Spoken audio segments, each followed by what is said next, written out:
G'day everybody, how are you going today? It is so very good to see you. Now this is just a quick little update video, plus I want to show off some things that I want to experiment with. These little guys here. I'll show you those at the end. Some interesting lighting that you can have anywhere, anytime, just like the goodies. Goody, goody, yum, yum. My British friends will know what I'm talking about, and Australian friends will know what I'm talking about there.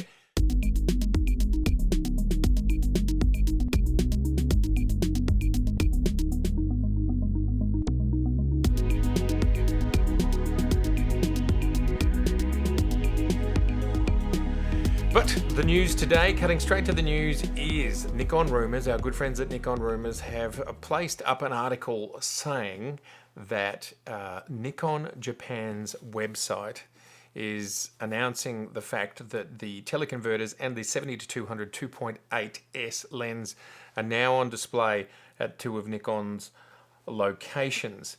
And it's considered that this is a precursor to the lenses actually being launched, which is supposed to be happening in just a few days.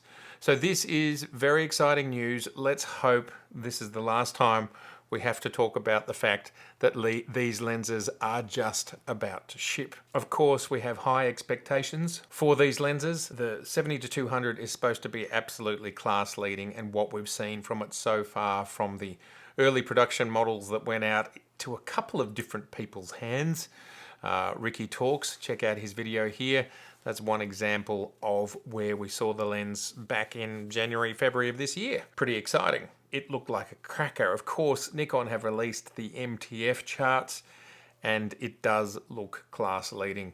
Along with the fact that putting the teleconverter on this lens, Ricky Talks has just made a video about it, and it's just been released, which also makes me think the fact that these videos are starting to come out now means the lenses are imminent. He shows us with the teleconverter that this lens, which up against a lens that's perhaps around 3 to 4 times the price, the new 180 to 400 that came out, I think it was last year, and that's something, I think that's something like a $16,000 lens in this country. The 70-200 with the teleconverter, which would probably cost you between $3,000 and $4,000, is almost as good, just a hair difference with the teleconverter on it, than the $16,000 Australian lens. So 4,000 Australian versus 16,000 Australian, and the Z with a teleconverter is giving you almost the same results, and this was him looking full screen at 200%. As he says, the differences are near on negligible. So this is an exciting lens. I think it's going to satiate a lot of people. As I have said before, I'm really hoping Nikon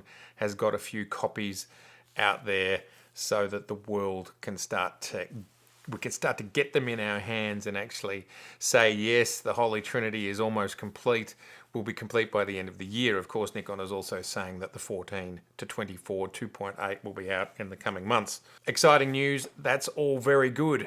Nikon 70-200, the teleconverters, I will be getting one in my hands as soon as I can. I do have one on order here in Melbourne at a store, and I suppose I need to put an order in for a teleconverter, the 2x teleconverter as well.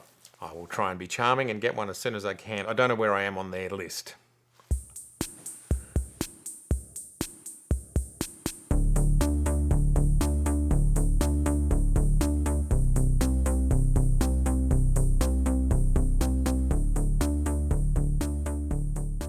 So these lights here, these are Lume cubes, and I sort of noticed the Lume cube early on, and look, I've been interested in some alternative lighting sources, some that you can do different things with, and this is really just an unboxing. I'm not that excited about unboxings, but this is more of a philosophy on why I decided I'm interested in this product, and they happen to have a sale going on at the moment.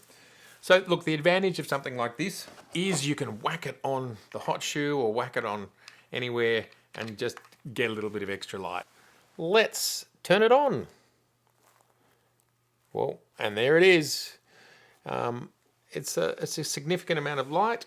We are only running at 20% brightness, so let's crank that all the way to the max. So that's 100%.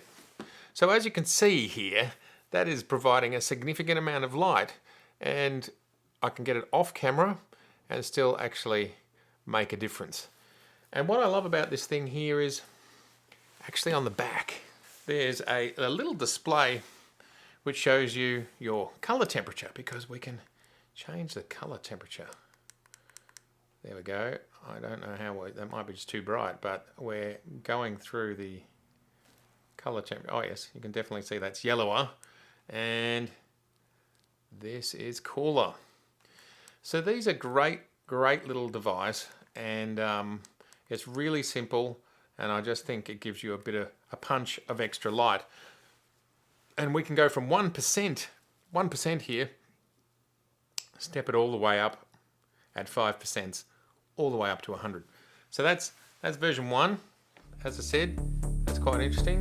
I think you can do some add some interesting lighting to the mix.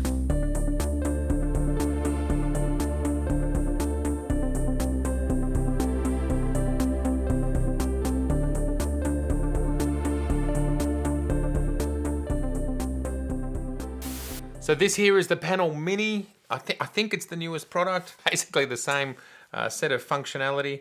It does come with this little silicon softbox, which is a cute idea. You don't have to have that, and it comes with a USB to USB-C, USB-A to USB-C cable, and the hot shoe mount as well. And it has a slightly different system, and it's not as bright. But there we go. We'll turn that on. And it's at 5%, and let's just dial it all the way up to full brightness. So that's it at 100%, still providing light off camera. But of course, this is I sort of got this set up at daylight levels. If it was nighttime, it would be significantly different. Certainly bright enough to hurt my eyes there. And then if we want to change the color temperature, we can go cooler, cooler, cooler, cooler, cooler, or warmer, warmer, warmer, warmer, warmer. Now, at full power, this thing's telling me it'll run for 26 minutes. There's a little screen on the back.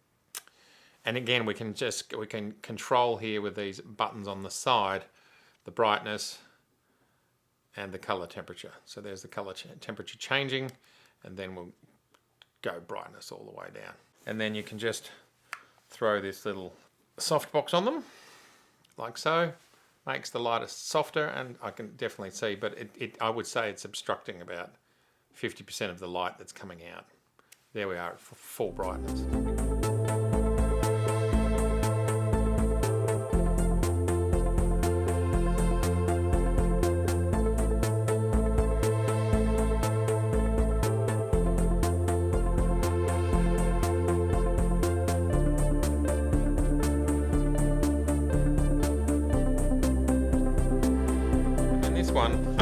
I was always interested in the Lume Cube, because these things, they work underwater, and their website had like 20% off or something at the moment, and I just decided to go for it. So check out this kit here.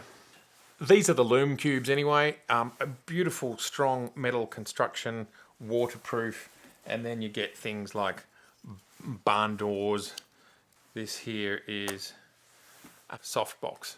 So that's pretty cool. Oh, these are all sorts of different gels and filters, and then a snoot, a good old-fashioned snoot. Look at those. So you can focus the light into quite a small beam.